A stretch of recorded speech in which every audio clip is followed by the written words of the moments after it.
বাংলাদেশের সাম্প্রতিক রাজনৈতিক পরিস্থিতি নিয়ে এক তীব্র অভিযোগে ভাষ্য দিয়েছেন পিনাকি, যিনি দাবি করছেন যে দেশের সেনাপ্রধান ওয়াকুরুজ্জামান ভারতের স্বার্থে কাজ করছেন।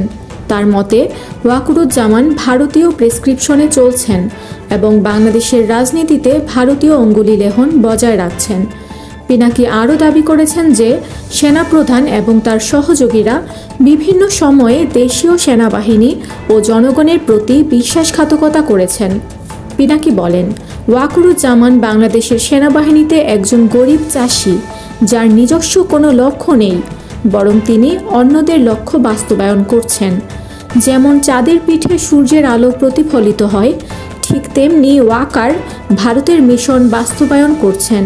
তিনি আরও বলেন, বিক্রম মিশ্রার মতো ভারতীয় প্রতিনিধির সঙ্গে ওয়াকারের আলোচনা কোনো প্রকার অনুমতি ছাড়াই হয়েছে, যা বাংলাদেশের সার্বভৌমত্বের জন্য বিপজ্জনক। পিনাকি দাবি করেছেন যে ওয়াকার দীর্ঘ 6 মাস ধরে আওয়ামী লীগে অবস্থিত এবং তার নেতৃত্বে দেশব্যাপী রাজনৈতিক সংকট সৃষ্টি হচ্ছে।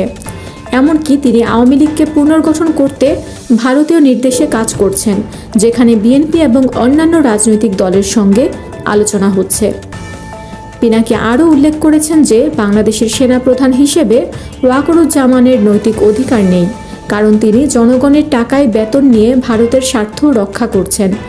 এছাড়া তিনি ভারতের এজেন্ডা বাস্তবায়নকারী হিসেবে বাংলাদেশের সামরিক বাহিনীর মর্যাদা ক্ষুণ্ণ করছেন।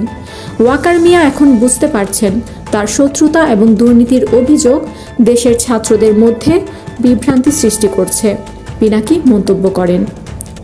এদিকে পিনাকির অভিযোগের প্রেক্ষিতে বাংলাদেশের রাজনীতিতে উত্তেজনা বিরাজ করছে এবং বিশেষজ্ঞরা এ বিষয়ে গভীরভাবে চিন্তাভাবনা করতে শুরু করেছেন।